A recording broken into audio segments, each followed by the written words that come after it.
Arif, ini pertanyaannya katanya terkait konsultan kekayaan intelektual mengatur batas usia pensiun dan protokol. Ini tadi sebenarnya juga sedikit disinggung oleh Pak Menteri. Pak Arif langsung saja silakan Pak. Iya, saya kagum dengan kemampuan Pak Menteri membaca. Ya, Pak Menteri dan Pak Dirjen, Pak Irjen, Bapak-bapak direktur sekalian, izinkan kami menyampaikan beberapa hal yang pertama betul terkait dengan usia konsultan. Pasal 25 PP nomor 100 tahun 2021 tentang konsultan kekayaan intelektual mengatur mengenai usia pensiun. Nah, ini mohon izin Bapak-bapak sekalian, kami pandang kurang tepat. Ini karena konsultan KI adalah jabatan profesional, bukan pejabat negara, bukan pejabat pemerintah. Konsultan KI tidak bertanggung jawab kepada negara, Pak, tapi bertanggung jawab kepada klien. Nah, konsultan KI ini berbeda dengan notaris yang merupakan pejabat negara atau pejabat pemerintah yang bertanggung jawab kepada negara. Konsultan KI tidak membuat akta otentik, sedangkan notaris membuat akta otentik. Nah, oleh karena itu dalam pandangan kami tidak selayaknya pemerintah mengatur atau membatasi usia konsultan KI. Poin kedua yang ini belum teramalkan oleh Pak Menteri terkait dengan penunjukan protokol Pak Menteri.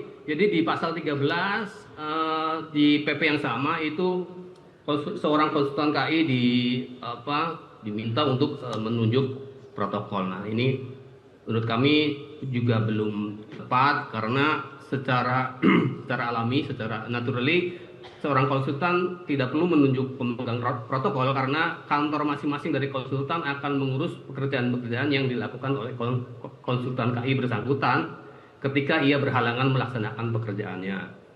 Sudah itu harus dipertimbangkan juga adanya kewajiban menjaga rahasia ketika suatu perkara dilimpahkan kepada konsultan lain, akan ada kemungkinan bocornya rahasia. Belum tentu juga seorang klien itu berkenan perkaranya itu dipegang oleh protokol. Nah, pertimbangan lain adalah bahwa dalam hal pengalihan pekerjaan ke konsultan lain itu pas sudah barang tentu berkaitan dengan daftar klien. Nah, daftar klien ini merupakan aset Pak dari konsultan KI. Selain mempunyai nilai ekonomis, itu juga berarti sebenarnya daftar klien ini bisa diwariskan. Nah, sebagaimana saya sampaikan tadi, sepertinya penunjukan protokol ini belum sesuai Pak dengan sifat dari konsultan kekayaan intelektual. Nah, itu saja Pak yang bisa kami sampaikan. Mohon tanggapan dan arahan Bapak. Baik, Mas Arif, terima kasih. Nampaknya Mbak Nita memang nggak perlu sampai ketemu, tapi langsung udah ditanya oleh penanya selanjutnya gitu Mas Arif. Mohon izin Pak Izin mengirim pertanyaan keempat dari Pak Arif ada beberapa pertanyaan. Sebelum dibulatkan Pak Menteri, biasa kita lempar kepada Dirjen KI dulu. Semangat Pak Herman. Silakan Pak Herman. Mungkin tadi Pak Menteri mengatakan akan memberikan waktu untuk bertemu dan nanti membahas terkait dengan konsultan ya. Iya.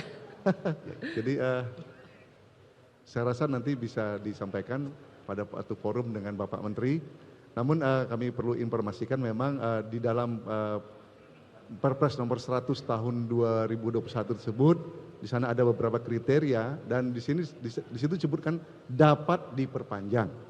Jadi sekali lagi digarisbawahi dapat diperpanjang. Dan permohonan kepada kami juga ada menyatakan bahwa kami tidak memperpanjang. Seperti kemarin ada beberapa ya, mungkin 5 atau 6 konsultan menyampaikan surat, mengajukan surat kepada permohonan kepada kami untuk diteruskan pada Pak Menteri untuk tidak memperpanjang usia sebagai konsultan KI. Jadi ini ya tidak semuanya mereka ingin memperpanjang, ternyata ada juga yang tidak ingin memperpanjang. Nah, jadi ini nanti bagaimana mungkin nanti diberikan ruang nanti konsultasi ataupun bincang-bincang dengan Pak Menteri. Terima kasih. Oke, ya. Baik, demikian Pak Menteri, nampaknya terkait dengan hal ini memang lebih enak ketemu langsung dan dibahas sambil ngobrol ketemu langsung gitu Pak Menteri ya. Tapi boleh mungkin Pak Menteri menyampaikan tanggapannya Pak.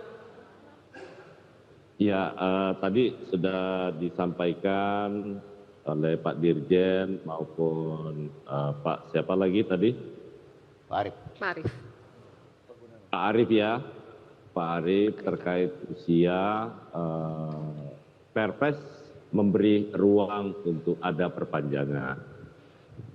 Sebagaimana halnya, kalau boleh saya menganalogikan, notaris juga kemarin kan sama, bahkan lebih apa ya? Karena usia pensiun notaris itu di awalnya kan umurnya sudah ditentukan di dalam undang-undang. Tapi mereka lebih progresif melakukan judicial review ke Mahkamah Konstitusi, dan putusan Mahkamah Konstitusi itu menyatakan bahwa umur masa jabatannya boleh diperpanjang, dapat diperpanjang. Kalau untuk profesi konsultan di Perpres sudah normanya menyatakan dapat. Karena kalau semuanya tiba-tiba diperpanjang tanpa pemeriksaan lebih awal, kan walaupun konsultan ada tanggung jawab hukumnya kan Pak Arief.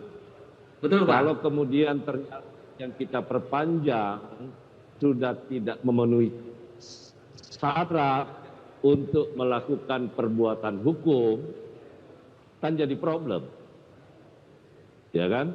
Jadi karena itu, apalagi kalau dia memimpin sebuah konsultan dalam bentuk badan hukum umpamanya. Sementara perusahaannya itu masih tetap jalan dan orang yang memegang kendali perusahaan adalah konsultan yang dimaksud, itu kemudian nantinya sudah tidak cakap untuk melakukan tindakan hukum. Jadi ini nanti sekali lagi kita antisipasi sedemikian rupa supaya ini nanti kita ada win-win. Nanti akan kita bicarakan dalam pertemuan khusus, karena seperti yang disampaikan oleh Pak Dirjen tadi, tidak semuanya juga ingin memperpanjang. Bahkan ada yang ingin pensiun. Ya kan? Ada yang ingin pensiun. Nah karena itu dengan klausul bahwa itu dapat, itu sebenarnya menjadi pilihan, dan tentu Kementerian Hukum, Dirjen KI, termasuk saya sebagai Menteri, akan menilai secara objektif siapa-siapa yang menginginkan perpanjangan, apakah kesehatan jasmaninya itu memang masih memungkinkan, atau juga kesehatan mentalnya memang masih bisa, dan itu kan mudah untuk dibuktikan dengan surat dari keterangan hasil pemeriksaan check up dari rumah sakit, ya, dari dokter. Kalau tidak mau dengan dokter pribadi pun boleh. Tapi prinsipnya kalau itu bisa kita bicarakan. Nah terkait kerahasiaan data yang disampaikan oleh Pak Arief, kebocoran data, tidak usah terlalu khawatir Pak. Kenapa? Yang pertama, tidak semua data yang akan diunggah, semua orang tidak mungkin bisa mengaksesnya, karena ada data yang tidak boleh sama sekali. Jadi itu ada data yang dirahasiakan. Yang kedua, proses pengamanan datanya, Kementerian Hukum itu tidak bekerja sendiri.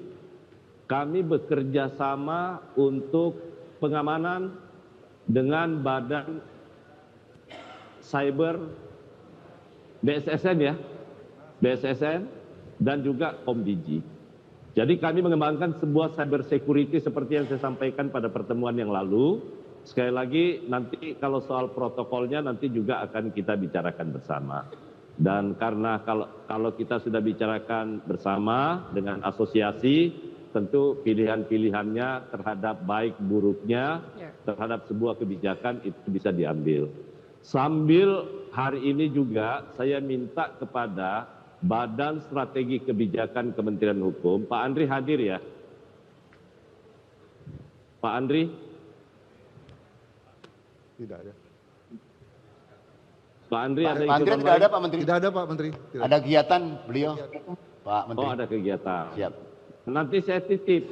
Karena supaya teman-teman tahu, di Kementerian Hukum ini Menteri tidak pernah ambil kebijakan atas sebuah keputusan tanpa didasari sebuah analisis kebijakan karena badan strategi kebijakan.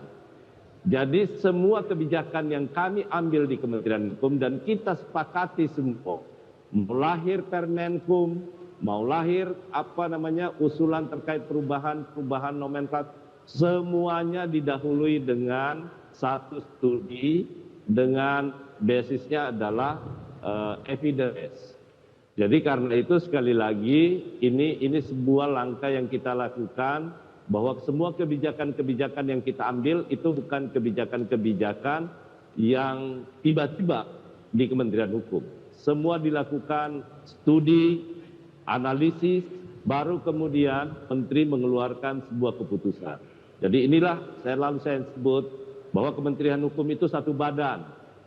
Ya, ada yang melakukan perumusan kebijakannya, ada yang mengusulkan satu kebijakan yang diambil yakni unit kerja teknis, badan strategi kebijakan merumuskannya berdasarkan fakta bukti, baru kemudian kami rapatkan bersama, setelah itu Menteri Hukum menandatangani sebuah peraturan Menteri Hukum atau apapun produk hukum yang terkait dengan satu kebijakan, terutama yang terkait dan berdampak luas kepada masyarakat.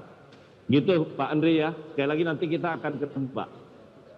Baik Pak, kami tunggu agendanya. Ditunggu Pak Menteri katanya agendanya. Tenang Pak Sarif, Pak Menteri itu orangnya tepat janji ya Pak ya. Memegang janji. Baik, terima kasih Pak Sarif, terima kasih Pak Menteri, Pak Herman, terima kasih Pak Irjen.